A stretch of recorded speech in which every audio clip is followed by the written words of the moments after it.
बहुत सारे लोगों का प्रश्न है, ये सृष्टि कहाँ से आया है, कैसे सृष्टि का शुरुआत हुआ है।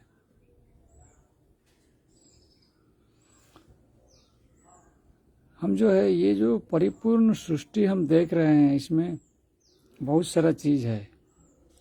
नदी है, पहाड़ है, समुद्र है, मनुष्य है, दूसरे जीव जंतु है, वृक्ष है, वनस्पति है, ये सब कुछ जो है सृष्टि में भरा पड़ा हुआ है। तो ज़्यादातर लोगों का विज्ञान सम्मत यही तर्क है कि मतलब जो है धीरे धीरे जो है सृष्टि जो है छोटी सी जो है उद्भिद है, प्लांट है, उससे जो है सृष्टि हुआ है। फिर उसके बाद छोटा जीव है, छोटे छोटे अणु जीव है, वहाँ से जो है माइक्रो स्ट्रक्चर्स जो है शुरू हुआ है। उसके बाद में जो है धीरे धीरे जो है सेल्स का जो है ग्रोथ हुआ है और बढ़ गया और बुद्धि का भी विकास हो गया।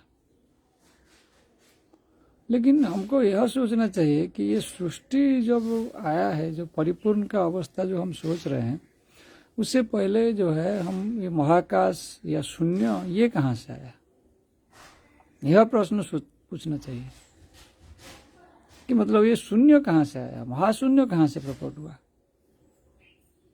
अगर ये प्रश्न हम सुलझा देते हैं तो सृष्टि का प्रश्न भी सुलझ जाएगा, अपने आप सुलझ जाएगा।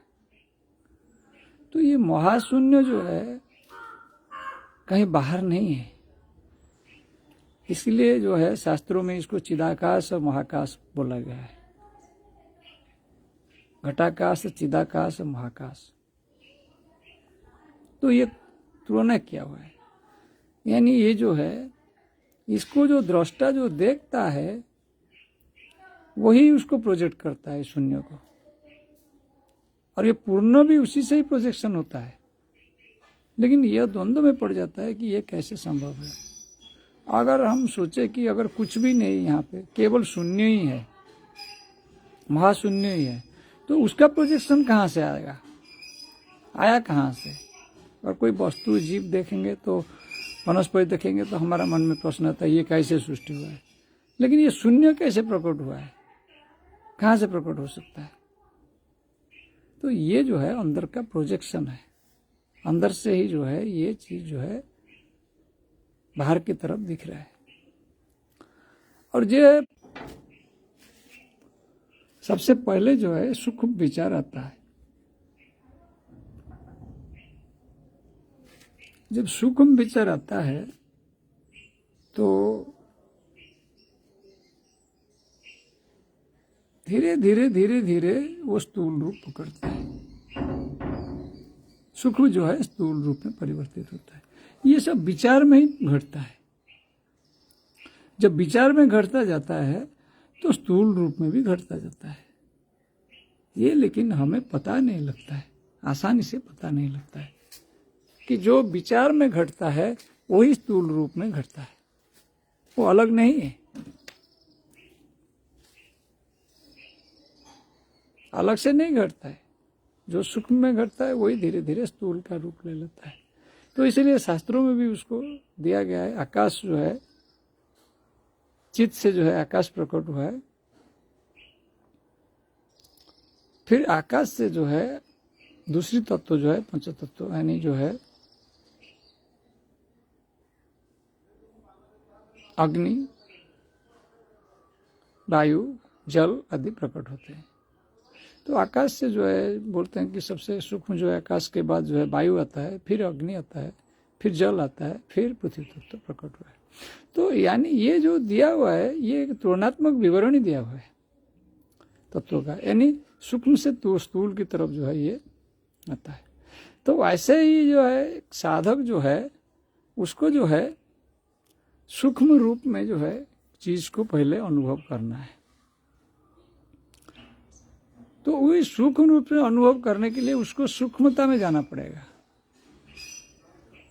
तो सूक्ष्मता जो है वो भीड़ में नहीं होता है। उसका विचारों का जब तक भीड़ चलता रहेगा तब तक वो उसको सूक्ष्मता की प्राप्ति नहीं होगा। तो इसलिए वो जो है उसको जो है विचार का भीड़ को ही खत्म करना पड़ेगा।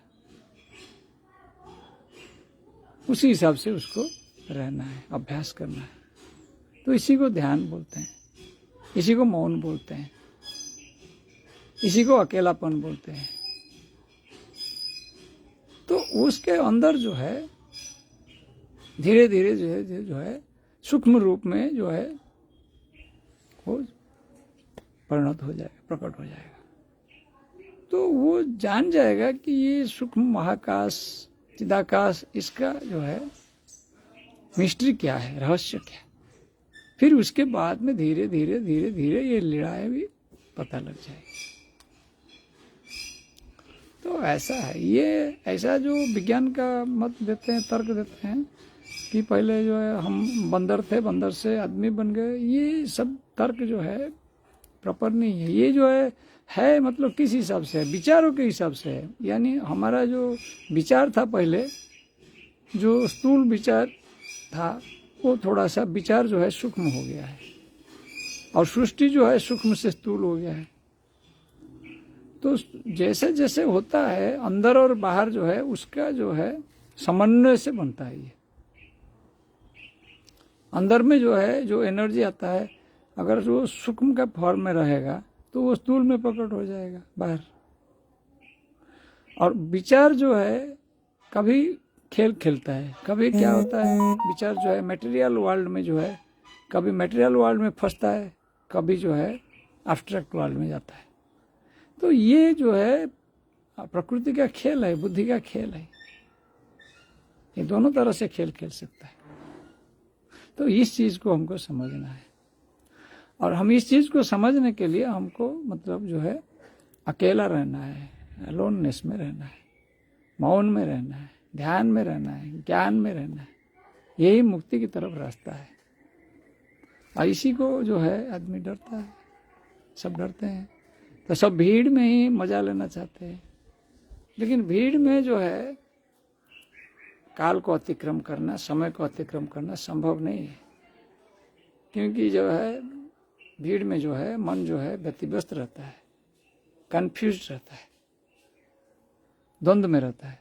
और द्वंद्व में कैसे हो किसी चीज का क्लैरिटी आएगा? द्वंद्व में कभी भी किसी चीज को ठीक से अनुभव नहीं किया जा सकता, यह संभव नहीं है। तो इसीलिए जो है हमको इस चीज के ऊपर सोचना पड़ेगा।